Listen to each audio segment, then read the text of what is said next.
First, let me give you a quick introduction to nRF Mesh, a tool by Nordic available on the Google Play Store.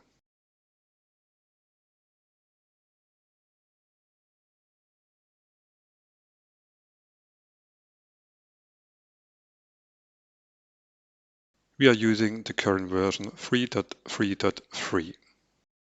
In the Network tab, you'll find a list of nodes that are part of the mesh network. Right now, it's empty. Next is the Groups tab.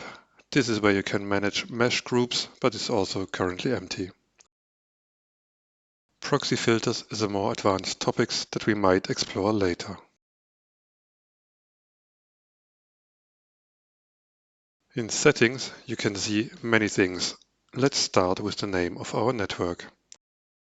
It is important to understand that the app manages a single mesh network. This network can have multiple subnets, but you can't manage multiple distinct networks within the app. You can rename the network, for example, to My Network.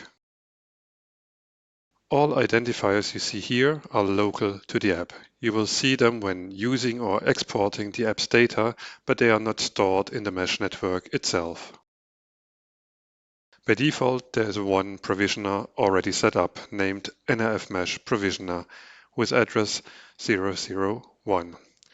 This represents the app itself. You can change the name, but there's usually no need to do so.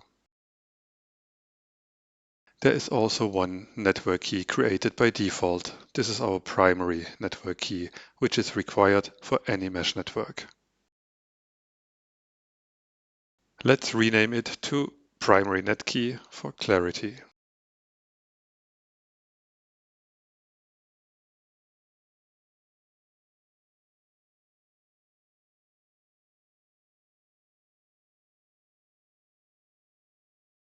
The key itself is randomly generated.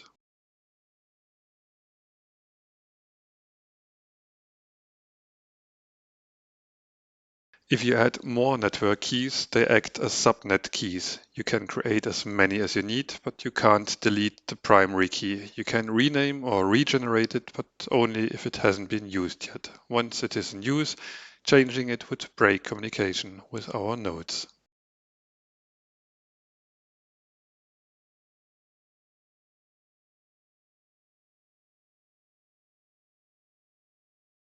Now, let's look at app keys.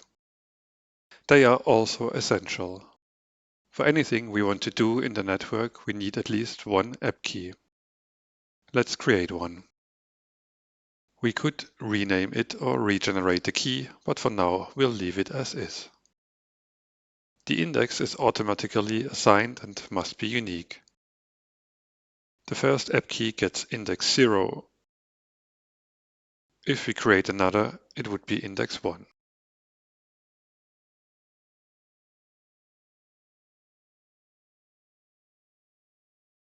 But one key is enough for now. So now we have one network key, one app key, and one provisioner. That's all we need at this stage. There is also an option to create scenes, but we won't use that right now. And we don't need the testing mode either.